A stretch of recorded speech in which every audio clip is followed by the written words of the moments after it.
আসসালামু আলাইকুম রহমতুল্লাহি অবরকাতুহু। সম্মানিত দর্শক, 2026 সনের জুন মাসের 22 তারিখ সন্ধ্যের পর এই ভিডিওটি করছি। আজ রাত 12টার পর থেকে শুরু হবে 23শে জুন।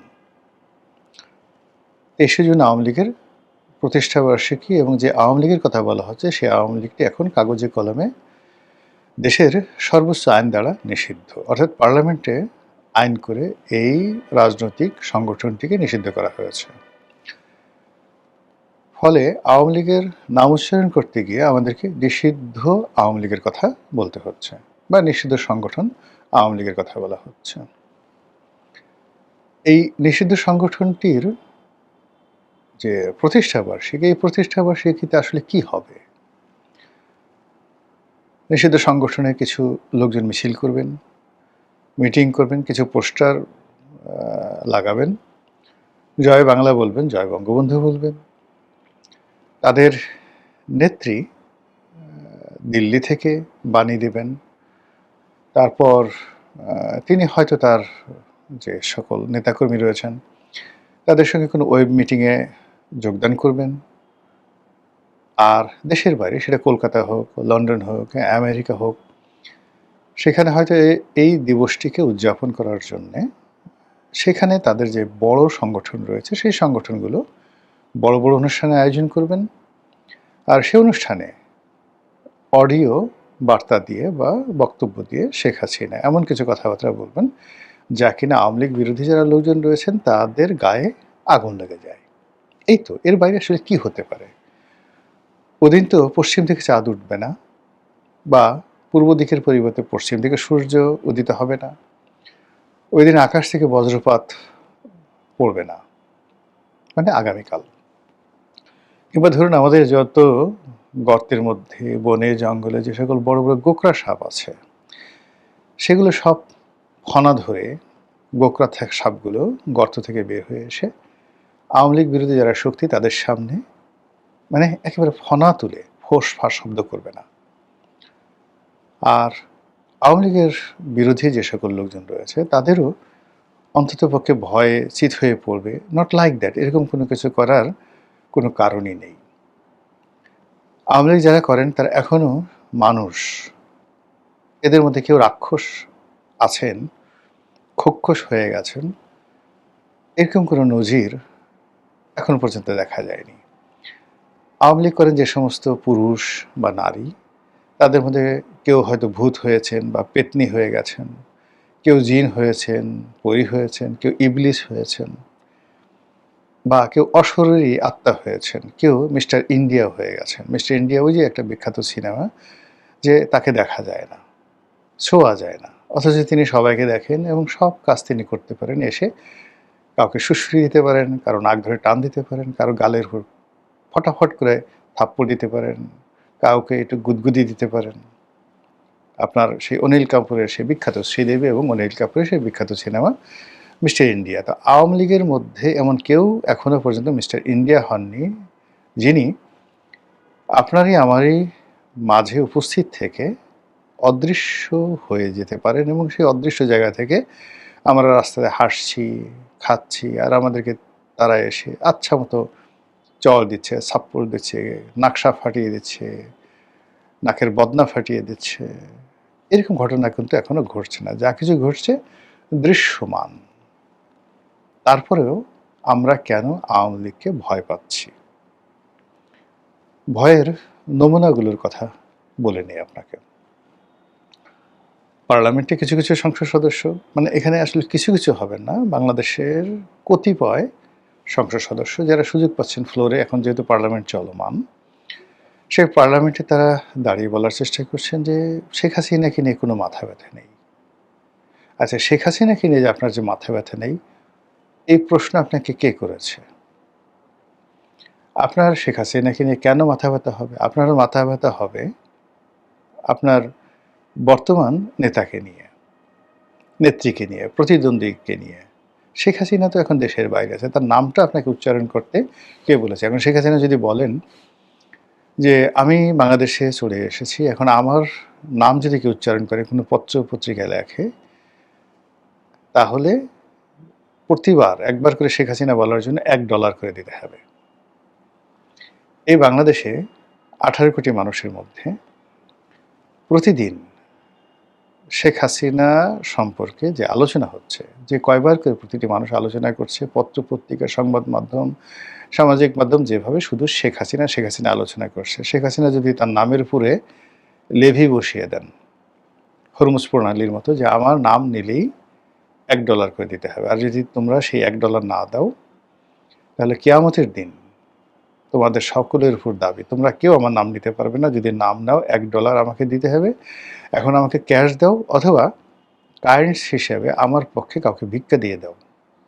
এই কথা যদি শেখ হাসিনা বলেন, তাহলে আপনি দেখবেন যে ডেইলি, প্রতিদিন কত কোটি ডলার তার ভাগে দুনিয়া এবং আখেরাতে জমা হয়ে যাবে। শেখ হাসিনা ছাড়া কিচ্ছু চলছে না বাংলাদেশে। না রাজনীতি, না অর্থনীতি, না ইউটিউব, না ফেসবুক, না কোনো কিছু। এই মুহূর্তে সবচেয়ে বেশি ট্রেন্ডিং হচ্ছে, মানে এই নামটা বলার সঙ্গে সঙ্গেই যত আর্টিফিশিয়াল ইন্টেলিজেন্স রয়েছে সবাই উথাল পাথাল শুরু করে দেয়। আরও কী করে এটাকে প্রমোট করা যায়, মানে কত লাইক কমেন্ট দেওয়া যায়, কত মানুষকে এর দ্বারা মোহগ্রস্ত করা যায়। আমার কাছে মনে হচ্ছে পৃথিবীতে এই মুহূর্তে কোনো সিঙ্গেল নাম এইভাবে ট্রেন্ড হচ্ছে না। সেটা মোদি বলেন, ডোনাল্ড ট্রাম্প বলেন, অন্য যে সকল গ্লোবাল লিডার বলেন, বেশি সংখ্যক মানুষের মধ্যে সবচেয়ে বেশি উচ্চারিত হচ্ছে। আপনি এআই টুলসে গিয়ে দেখেন, ফেসবুকে সার্চ দিয়ে দেখেন, মেটাতে দেখেন, ইউটিউবে গিয়ে দেখেন, গুগলে গিয়ে দেখেন, বাইদুতে গিয়ে দেখেন, সেখানে সবচেয়ে এই মুহূর্তে বেশি উচ্চারিত সিঙ্গেল নেম, এটা না মেসি, না রোনালদো, না কাকা, না এমবাপ্পে, না শাকিরা, নাথিং, নোবডি। এখানে শেখ হাসিনার নাম সবচেয়ে বেশিবার আলোচিত হচ্ছে। হোয়াই? শেখ হাসিনা কি ভূত হয়ে গেছেন, প্রেত হয়ে গেছেন, দানবী হয়ে গেছেন, নাকি মহামানবী হয়ে গেছেন? এটা পরের ব্যাপার। ব্যাপার হলো আমরা এই বিষয়গুলো আলোচনা করছি, এবং এরই প্রেক্ষিতে এই বাংলাদেশে একের পর এক লঙ্কাকাণ্ড ঘটে যাচ্ছে। 23শে জুন কী হবে আমি তো আগেই বললাম। সকালবেলা সূর্য উঠবে, বিকালবেলা অস্ত যাবে। কিছু কিছু মানুষ মিছিল করার চেষ্টা করবে, তারপর বাংলাদেশের মধ্যে পুলিশ তাদেরকে ধাওয়া দেওয়ার চেষ্টা করবে।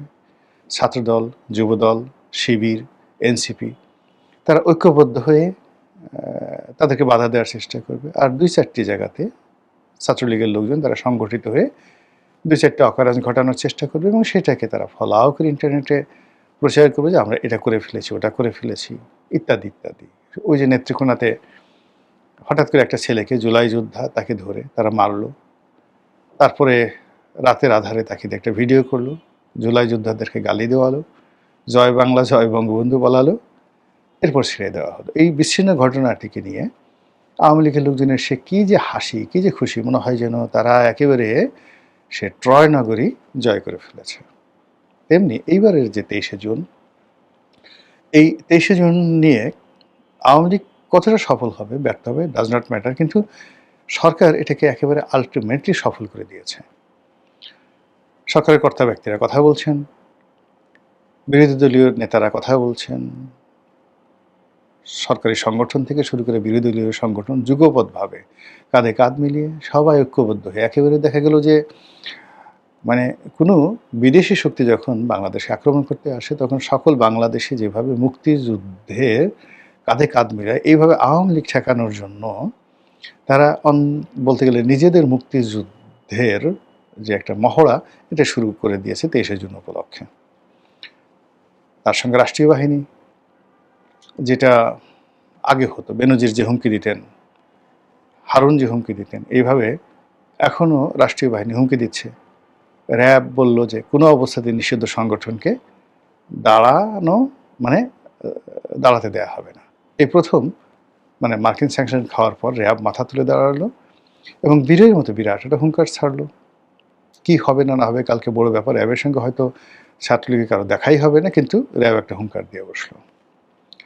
পুলিশকে রেড অ্যালার্ট জানানো হয়েছে। সারা বাংলাদেশের পুলিশ সর্বোচ্চ সতর্কতা নিয়ে 10 নম্বর মহাবিপদ সংকেত মোকাবেলা করার জন্য তারা বসে আছে। আও আও, আঞ্চলিক ভাষায় বললাম, আসো আসো, এসো এসো প্রিয়, তোমাকে ধরবো। তোমাকে আটকাবো, হ্যান্ডকাপ পরাবো, তোমাকে ঘেরাও করব, তোমার বিরুদ্ধে মামলা দেব, আসো আসো আসো। এরকম একটা অবস্থা নিয়ে তারা বসে আছে, বিশাল আগ্রহ। আর বসে থাকার সঙ্গে সঙ্গে কিন্তু তাদের মধ্যে একেবারে ভয়ভীতি নাই তাও না। ওই যে আগে বললাম ভূত প্রেত জিন পরি এই সমস্ত ভয় তাদের মধ্যে পেয়ে বসেছে যে আমরা আগে দেখতাম যে ওই লোকটার উপর জিন আসর করেছে, ফলে সাধারণ একজন মানুষ আমরা তার সঙ্গে গণ্ডগোল লাগাতে পারতাম না। এখন মনে হচ্ছে যে আওয়ামী লীগের প্রত্যেকটা নেতাকর্মী যারা আছে তাদের উপর জিন আসর করেছে এবং সেই জিনের ভয়ে অনেকেই তটস্থ। থানা পুলিশ র্যাব এগুলোর বাদে যেটা হলো যে ৬টা জেলাতে টার্গেট করে ৬টা জেলাতে সেনাবাহিনী নামানো হয়েছে। একটি ২৩শে জুনকে কেন্দ্র করে যেখানে কোনো কিছু হচ্ছে না, হয়নি, ৪-৫টা পোস্টার লাগানো হলো বা কিছু একটা মানে অনুল্লেখ্য, সেখানে সেনাবাহিনী নামানো হয়েছে রীতিমতো, মানে যাকে বলে সেনাবাহিনী নামানো মানে কি জরুরি অবস্থা। তো এই যদি হয় জরুরি অবস্থা, তাহলে সেক্ষেত্রে যদি আওয়ামী লীগ সত্যিকার অর্থে কোনো কিছু একটা করার চেষ্টা করে, তাহলে তো মানে বিদেশ থেকে আসলে লোকজন ভাড়া করে আনতে হবে। এই যে একটা পরিস্থিতি, একটা সাংঘাতিক একটা অবস্থা তৈরি হয়েছে, এতে করে আওয়ামী লীগের উপকার হবে আর আমাদের ক্ষতি হবে। আমাদের বিশ্বাসে যে এটা চিল ধরেছে, আমাদের যে ভয় আতঙ্ক শুরু হয়ে গেছে, এর ফলে আমাদের অনেকের হাঁটু কাঁপছে, আমরা কাজকর্ম ঠিকমতো করতে পারছি না, আমাদের গলা শুকিয়ে যাচ্ছে। হায় হায়, কি হবে? এই যে ২ বছর ধরে আওয়ামী লীগের বিরুদ্ধে যে সকল কথাবার্তা বলেছি, মানে আমাদেরকে কি করবে আওয়ামী লীগ এসে? এরকম চিন্তা যাদেরকে পেয়ে বসেছে তারা আর যা হোক ঠিকমতো খেতে পারবে না, ঘুমাতে পারবে না, তারা বাথরুম করতে পারবে না, ছেলে মেয়েকে চুমো দিতে পারবে না, স্ত্রীর সঙ্গে স্বাভাবিক সম্পর্ক করতে পারবে না। আর আমাদের মতো যারা পুরনো পাপী, আমরা তো আসলে আওয়ামী লীগকে সমালোচনা করে আসছি সেই ২০০৯ সন থেকে। আমি যখন আওয়ামী লীগের এমপি তখন থেকে সমালোচনা করে আসছি, ফলে আমার টেনশনটা আপনি চিন্তা করেন। পার্সোনালি আমার আসলে হয়তো অনেকের মতো অতটা ভয় নেই। এটা নির্বুদ্ধিতার কারণ হতে পারে, অন্য যেকোনো কারণ হতে পারে, কিন্তু জেনারেলি ভয় নেই। কিন্তু চারিদিকে এত মানুষ যদি ভয় পায়, এটা একটা ভাইরাসের মতো। আপনি দেখবেন যে হাসি, ভয় এবং কান্না, এই ৩টে অনেকটা ভাইরাসের মতো। অনেকগুলো মানুষ কাঁদছে, আপনি সেখানে দাঁড়ান, দেখবেন আপনার কান্না করতে ইচ্ছে করবে। অনেকগুলো মানুষ দৌড়াচ্ছে, আপনি দাঁড়িয়ে থাকতে পারবেন না, আপনি মনে করবেন যে আমি একটু দৌড় দেই। অনেকগুলো মানুষ ভয় পাচ্ছে, আপনিও সেখানে ভয় পেয়ে যাবেন। তো সেই অর্থে আসলে এই যে একটা ভয়ের সংস্কৃতি শুরু হয়েছে আওয়ামী লীগকে নিয়ে, এই ভয়ের পরিণতি আমাদের সবাইকে কোন জায়গাতে নিয়ে যায় সেটাই দেখার বিষয়। এবং ২৪ তারিখে, জুনের ২৪ তারিখে আবার একটা ভিডিও করে এই যে ভয়ঙ্কর ২৩শে জুন আওয়ামী লীগের যে প্রতিষ্ঠা বার্ষিকী, সেটা কি হলো সেগুলো মজা করে আপনাদের কাছে বলার চেষ্টা করব। আসসালামু আলাইকুম ওয়া রাহমাতুল্লাহি ওয়া বারাকাতুহু।